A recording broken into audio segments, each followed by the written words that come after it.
Gue orang yang senang berpikir.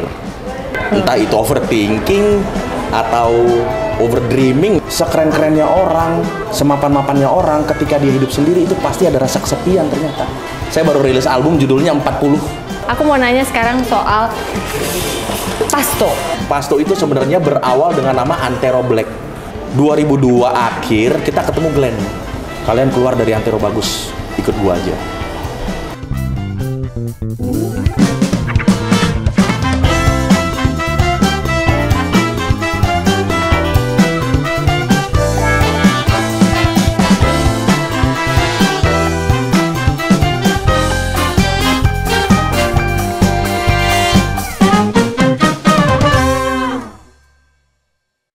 Pasto yang nyanyikan itu lebih naik nggak daripada versi aslinya? Sangat dong. Jauh ya? Jauh.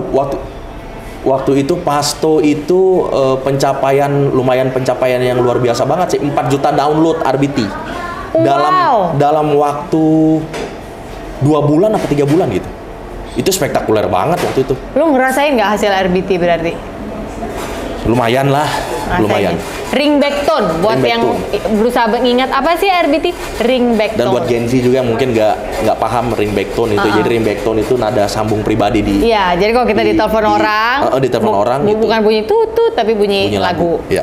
Oh, oke, itu zaman ringback tone ya. Iya. Jadi naiknya lebih you hit goal deh pokoknya ya. Banget. Ya artisnya ya produsernya. Iya. Nah, pada saat itu apa yang terjadi kalian terhadap Pasto? Berubah dong secara waktu. Oh iya dong. Kita jadi sibuk banget going places ya kan. Sibuk banget di TV sehari bisa 3 kali. Iya, 2 cowok gemes bisa nyanyi. Waktu itu masih single juga ya Melto? Apa? Masih single. Waktu itu? Masih single. Okay. Kita masih single. Nah, setelah berjalan tuh dari 2008 sampai 2010 terjadilah sesuatu konflik. Di dalam Pastonya? Antara lu sama Melto? Gue merasa yang terjadi konflik ya gue sama Melto. Okay. Kemudian manajemen mencoba menengahi, tapi akhirnya waktu itu gue berpikir kayaknya ada yang harus dikorbanin. Kalau yang dikorbanin waktu itu, waktu itu kita memilih untuk jalan berdua, tapi secara pertemanan sebenarnya udah nggak sejahtera lah gitu. Jadi kalau harus berpura-pura jalan gitu kayak nggak ada apa-apa, gue orangnya nggak bisa gitu tuh. Akhirnya gue berdoa waktu itu memutuskan, Tuhan kayaknya gue mundur aja deh, biar Melto yang melanjutkan ini. Gue coba cari peruntungan gue sendiri, tapi gue sudah mengampuni dia. Jadi biar secara pertemanan tetap bagus, tetap bisa diselamatkan gitu. Secara profesional aja yang kita berpisah. Lo memilih pertemanan dibandingkan grup musik yang sudah dibina bersama ini, yang udah berapa kali ganti nama, ganti personil ini. Karena gini, pilihannya gue yang ngeluarin Melto atau gue yang keluar. Pilihannya lo ngeluarin Melto atau lo? Kenapa harus lo yang ngeluarin Melto? Bisa aja Melto yang ngeluarin lo. Enggak, dia mau. Oh, dia nggak mau ngeluarin lo? Oh bukan. Dia gimana maksudnya tuh? Ini tanpa maksud apapun ya, mungkin karena gue orangnya cukup leading gitu. Karena gue harus ambil inisiatif, karena waktu itu udah sampai di momen yang kayak ini udah nggak bisa diobrolin nih. Gitu. Jadi lu berusaha memutus lingkarannya ya? Gue memutus lingkaran drama itu justru. Lingkaran drama itu akhirnya dia ngeluarin gue ya mungkin dia nggak enak. Iya. Gue ngeluarin dia juga nggak mau. Iya. Gitu. Tapi someone has to take action. I'm the one yang akhirnya mengambil posisi. Ya, akhirnya gue cabut deh. Oh, take actionnya adalah cabut, bukannya mengeluarkan. Nah, ketika lu cabut kan lu harus ngomong ke Melto. Gue ngomong. Dia menahan. Jangan dong gitu. Jangan. Jo, terus gue bilang dia nahan, udah lu jangan cabut lah. Tapi dia menahannya setelah udah drama tuh. Jadi gue proses cabut itu memakan bulan lah, karena harus menyelesaikan kontrak-kontrak yang lain kan. Terus tiba-tiba 3 bulan kemudian setelah drama ini justru sudah mulai redup gitu, dia manggil gue justru nahan gue. Gue bilang, Jo, harusnya lo nahan gue dari awal ketika gue memutuskan untuk cabut. Oh. Gitu. Kenapa sekarang? Karena gue udah nggak mungkin menarik apa yang sudah gue putuskan. Ya, hati lu sudah menetapkan. Hati gue udah menetapkan. Akhirnya gue mundur. Tapi akhirnya gue tetap mundur. Akhirnya kita nggak naik baik. Oke Jo, sukses buat apapun yang mau lo Sampai hari ini tapi hubungan sama Melto baik? Baik banget dong, baik. Baik ya? Baik. Jadi nggak ada... Jadi gue kan sebenarnya megang idol ya. Megang idol tuh maksudnya? Vocal directing idol. Oh, vocal directing untuk Indonesian Idol. Indonesian Idol. Okay. Nah, karena gue sudah... Semua season? Dari zaman Citra. Citra tuh... Citra Scholastica itu tahun 2010 ya. Iya. Udah selama itu? Iya, tapi setelah itu gue gantian sama Irfanat. Irfanat. Gue balik lagi itu zaman Marion Jola. Gitu, Marion Jola, terus lanjut tuh sampai ke Tiara, Ziva, Mahalini dan lain-lain. Kemarin tuh semua semua sama gua. Terus yang special season, yang Rimar dan lain-lain. Sampai terakhir X Factor itu loh. Nah, itu gua. Nah, karena idol yang season ini kan gua lagi baru rilis album, lagi running label juga, kayaknya gua lagi mau kembali fokus ke frontlining gitu. Gue udah gak mau terlalu fokus di belakang layar. Mau jadi frontman lagi? Gitu. Terus akhirnya ketika ngobrol sama salah satu petinggi di RCTI lah, dia nanya, lo masih mau lanjut gak? Kayaknya gue enggak deh. Gue mundur aja dulu. Tapi kan tuh enak lo ngantor lo di situ. Iya. Bulanannya sedap tuh Pak. Bukan lagi. Iya kan, apalagi anak 3 Bu. Sedap banget iya, ya. Kan? Tapi kadang-kadang harus mengorbankan sesuatu untuk mimpi yang lebih besar. Gue berpikir begitu. Karena kalau gue bertahan di sana, gue berpikir subjectively, image gue akan terus-terusan sebagai orang di belakang layar. Sementara lo punya mimpi juga yang untuk lebih besar. Mengeluarkan lagu-lagu lo lewat vokal lo. Ya, akhirnya gue merekomendasi Melto aja. Melto sekarang? Sekarang Melto yang megang idol. Oh, jadi memang sebaik itu hubungan kalian ya? Gitu. Waktu itu mereka nanya, itu kira-kira siapa nih Bung yang paling lo rekomendasi? Ya Melto. Udah Melto lah. Iya. Gitu. Dan sekarang malah Melto menuai efek yang luar biasa banget. Gitu ya. Yang dipegang sama Melto season siapa nih berarti? Season yang sekarang nih, yang baru selesai, yang Salma nih. Yang justru secara rating gila banget idol yang sekarang. Oh wow, pekerjaan Melto berarti ada di situ top ya? Melto. Tunggu, gue mau nanya, gue masih belum selesai kekepoan gue sama drama itu gitu. Kalau gue boleh ngorek, ini dramanya kalau boleh tahu seputar apa sih? Seputar teknis kah atau gue nggak enak ngomongnya finansial? Bukan. Manajerial? Nggak ada hubungan sama finansial, nggak ada hubungan sama manajerial juga. Ya Melto waktu itu punya masalah pribadi yang menurut gue harusnya dia bisa selesaikan secara tanpa melibatkan kita, gitu, tanpa ya waktu itu gue mengistilahkan, dan gue yakin Melto nggak akan tersinggung, tanpa buang body lah gitu. Dan ada satu kejadian yang akhirnya gue berpikir kayaknya nggak tahu, gue nggak sejahtera aja gitu. Nggak tahu deh, kayaknya gue harus stop lihat nih orang dulu deh gitu kayaknya.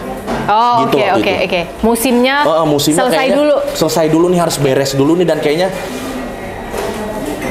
dan gue mau reveal satu cerita lagi. Jadi gini, jadi keluarnya 2 teman gue itu juga, yang si Rudolf dan Bayu Risa. Waktu itu mereka dikeluarin sama manajemen. Ini ada luka di masa lalu lagi ya. Dikeluarin sama manajemen, dan gue merasa gue nggak belain mereka gitu. Jadi ketika gue menghadapi masalah sama Melto ini, gue merasa kayak, apa ini yang harus gue terima keadaan ini? Akhirnya gue merasa harus mengambil keputusan yang gue harus merasa sama berkorbannya dengan teman-teman gue yang lain gitu ya. Akhirnya sekarang harus memutuskan untuk memulai segala sesuatu sendiri, mengusahakan segala sesuatu sendiri. Akhirnya gue memutuskan gue harus ada di posisi itu tuh. Kenapa? Ada gitu yang nggak tahu deh, rasa bersalah mungkin. Jadi campur aduk gitu, drama banget sih.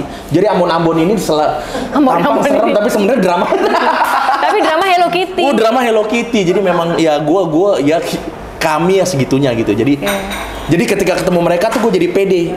Mereka selalu ngomong, lu waktu itu ngeluarin gue, lo nggak belain gue, bercandanya gitu. Oh iya, bercandaannya. Gitu. Tapi sebenarnya sengatnya masih ada mungkin. Sengatnya masih ada ya. Gitu. Tapi akhirnya gue bilang sama mereka, loh, tapi akhirnya gue mau mengorbankan diri kan. Kalau gue mau melanjutkan pas tuh gue keluarin Melto bisa aja gitu. Tapi akhirnya gue mau mengorbankan diri. Gue merasa jadi apa ya? Jadi ada di halaman yang sama mereka gitu. Tapi itu membantu hidup mereka move on nggak menurut lo dengan lo berkorea? Karena enggak kan? Itu loh maksud gue. Oke. Gue yang move on. Karena gue yang selesai jadinya. Gue masih I still cannot wrap my head around. Kenapa lo harus merasa gue berkorban deh supaya? Karena memang waktu itu gue nggak belain mereka. Pada saat mereka mau dikeluarin gitu, mungkin karena ambisi waktu itu ya, Gue nggak mencoba mau menang karena masalahnya nggak segitu gedenya sebetulnya. Harusnya belaable. Ya belaable, harusnya jangan. Kita ngobrol dulu sama mereka. Oh lo ya bodoh deh, yang penting kita jalan. Yang penting kita bisa dapat jalan kesempatan terus. Yang jelas gitu, bisa jalan terus. Oh I see. Jadi lo pegang guilt-nya di sini. Iya. Oke. Gitu. Make sense. Drama ya? Drama. Tapi kita kan belajar ya dari drama-drama kita ya. Banget. Kalau ada sesuatu yang bisa lo lakukan berbeda pada saat itu, apa yang akan lo perbuat? Nih, Ryan yang sekarang nih, yang tadi keluarin album sesuai ukuran kaki 40 itu, di usia 28. Balik ke masa itu. Masa di mana? Nih keluarin aja 2 ini, biar kita bisa lanjut. Apa yang kira-kira lo akan lakukan berbeda? Dengan pikiran lo yang sekarang ya, hikmat lo yang sekarang. Karena tapi mungkin aja. Gue pikir, karena dampak terhadap apa yang terjadi sekarang, kalau dengan dampak apa yang terjadi sekarang, gue nggak mau merubah apa-apa sih. Oke, oh iya. Karena hal itu yang membawa banyak. Oke, iya, fair enough sih. Kedewasaan buat gue. Toh hidup mereka juga sekarang baik-baik aja. Baik-baik aja ya. Ternyata gue juga bukan malaikat yang bisa menyelamatkan siapapun. Lu nggak berkewajiban juga menyelamatkan? Enggak, justru gue melakukan itu untuk menyelamatkan diri gue sendiri dari rasa bersalah itu. Hilang nggak tapi rasa bersalah? Hilang. Oke, ini menarik nih. Gue jadi nggak merasa berhutang dengan siapapun gitu. Ada ganjelan berarti waktu itu. Ada simpul yang lo harus merasa harus lo buka. Rilis ya. Rilis. Oke. Nah mereka berdua sekarang di mana? Mereka sekarang sudah hidup, sudah punya kehidupan masing-masing, udah menikah. Bayu kan nikah sama Monita ya. Rudolf juga udah punya kehidupan sendiri gitu, udah punya pekerjaan sampingan di luar nyanyi yang sudah established gitu. Bayu juga masih menikmati karirnya gitu sama kehidupan musiknya gitu. Semua baik-baik aja. Pasto akhirnya jadi apa? Masih ada nggak? Nama Pasto itu kan sudah dipatenkan sama salah satu label yang Le Musik itu ya. Label milik Maya yang malah sekarang Mayanya cabut. Sekarang tinggal Sani itu kan, Cisani itu. Ya. Dia sudah mematenkan nama Pasto dan akhirnya nama Pasto itu sekarang dipakai untuk 2 orang personil anak baru itu. Emang itu, ada? Anak-anak Batak itu ya. Simbolon Kids itu loh. Kalau lo tahu zaman dulu ada Simbolon Kids. Pasto. Sekarang mereka jadi Pasto tuh berdua. Rohan dan aduh satu lagi gue lupa namanya. Oh gitu. Tunggu. Wait. Let me get this straight. Jadi Pasto itu masih ada. tapi isinya beda. Lain. Tapi namanya masih Pasto. Ya. Di bawah Pasto jilid 2 lah. Iya. Yang pegang sekarang si Sani. Ya. Sani Le Musik. Le Musik Rebel. Ya. Sudah keluar album single? Single. Udah banyak singlenya mereka. Mereka udah terbentuk dari 2017, 16 gitu ya, apa 15 lupa, udah lumayan lama. Jadi gini, setelah ini menarik ya, Pasto Ambon sama Pasto Batak. Ya, jadi setelah gue cabut, sempat Melto jalan dengan pengganti gue tuh ada Mario Hutagalung. Oke. Pengganti gue jalan tuh sekitar 2 tahunan mereka. Gue cabut 2011. Sebagai Pasto. Tapi tidak rekaman ya, job of air aja. Apa mereka sempat bikin single? Sempat bikin album repackage. Oh sempat. Oke. Dengan suara Mario. Dengan suara Mario, suara pengganti Mario. Terus. Menarik kan, kalian pasti nggak sadar. Akhirnya sempat berjalan 2 tahun. Nah setelah itu mereka berkonflik lagi sama label dan manajemen. Akhirnya mereka keluar dari manajemen itu, tapi nggak boleh bawa nama Pasto. Oke. Akhirnya mereka ganti nama. Si Mario dan Melto ganti nama. Iya. Jadi Pasto taruh keluar ganti nama. Ganti nama. Di situ gue marah lagi sama Melto. Kenapa lagi? Lu kan udah keluar masih ngomelin anak orang. Gue nih udah mengorbankan diri cabut dari Pasto. Harusnya lu juga punya fighting spirit yang lebih besar untuk bisa jaga nama ini. Jangan hanya karena sedikit ketakutan tuh sebelum lu give up gitu aja. Gitu. Gue akhirnya gila men, nama Pasto itu sakral bro, gue tiba-tiba bisa lo yang keluar, tau gitu lo aja yang keluar, gue yang nerusin dulu jadinya complicated lagi, tapi gue nggak marah, maksudnya bercanda gitu ya, karena akhirnya lo yang akhirnya jadi dari nol lagi kan, karena biar bagaimanapun gue aja yang sampai saat ini masih tetap ada bayang-bayang Pasto di belakang gue gitu, apalagi lo yang memang personil Pasto pada waktu itu dan memang lo survive dengan lagu-lagunya. The Last Mohican tuh dia ya. The Last Mohican banget. Gitu lah. Oh gitu. Dan akhirnya duo dia dan Mario itu juga sudah nggak ada Enggak, sekarang sudah dia nggak udah sendiri. Udah nggak ada, udah sendiri. Udah solo. Dan malah sekarang jadi Melto vocal lebih director. fokus ke belakang layar vocal director. Oke. Ya. Usia lo sama Melto jauh ya bedanya? Beda Melto tuh 80, gue 83. Oh nggak jauh Nggak ya? jauh, nggak jauh. Ah, oke. Jadi secara haki Pasto punyanya label namanya, punyanya Iya, si Cisani Le Music. itu, Sani Iya, Le Music Sani, itu. Sehingga sekarang mereka bisa naruh siapa aja gitu Iya. ya. Jadi sekarang Pasto model baru adalah Rohan dan Iya. maaf tadi aku akan tulis namanya Iya. adik kakak. Adik kakak. Dulu mereka punya grup namanya Simbolon Kids bertiga. Oh, ini nggak ada hubungannya sama penyanyi Batak Rani Simbolon ya? Oh kayaknya mereka saudaraan deh. Ya pastilah. Oh, paling nggak satu arisan lah ya. Sama Guntur Iya. Simbolon. Iya, benar. Speaking of which, pasti ada beberapa orang di sini yang kaget kalau aku bilang istrinya Ryan ini orang Batak. Orang Batak. Kok lu bisa tiba-tiba ketemu baru Batak di mana? Waktu itu kita dipertemukan karena ketidaksengajaan. Waktu itu sama-sama nonton konsernya Glenn, showcase-nya Glenn di salah satu tempat di Jakarta Selatan lah. Akhirnya dan kebetulan dia memang waktu itu kerja di situ sebagai head PR. Dan akhirnya begitu lihat tuh, aduh, Nona manis juga Nona. ini jadi bini cocok ya. Kayak dia bisa urus drama-drama saya ya itu gitu. kayaknya dia bisa menghandle saya dengan cara yang tepat gitu. Oh, jadi bukan Perasaan itu timbul waktu itu. timbul. Jadi bukan karena nongkrong di gereja gue itu dulu, bukan ya? Karena kan tuh HKBP juga. Dia jauh, dia di HKBP Kayumas sana di Jakarta Timur. Oh jauh. Jauh. Oke, I see. Oke, jadi disitulah ketemu dengan istri. Oke, sekarang gue mau nanya soal musik dari timur. Ya. Oke, lo tadi sebut lo main nama Glenn. Sepertinya memang circle lo itu ya, seputar geng-geng Amboina yang pejuang dari timur gitu ya. Bahkan di album lo yang paling baru ini aja nih, yang 40 ini, ada satu lagu yang lagu judulnya pembuka judulnya Cinta dari Timur. Cinta dari Timur. Apa sih yang begitu, tolong maafkan gue dengan segala ketidaktahuan gue ya, tapi mungkin gue mewakili kebanyakan pertanyaan orang di sini. Apa sih yang begitu spesial yang harus kita lihat datang dari timur yang perlu diperjuangkan? Yang kalian perjuangkan itu apa? Dan kenapa? Di situ aku lihat liriknya ada Pantai Raja Ampat menjadi saksinya, ya kan? Apa sih, Bung, sebenarnya yang diperjuangkan? Wah, ini panjang nih. Nggak apa-apa, saya punya waktu 3 hari. Jadi gini.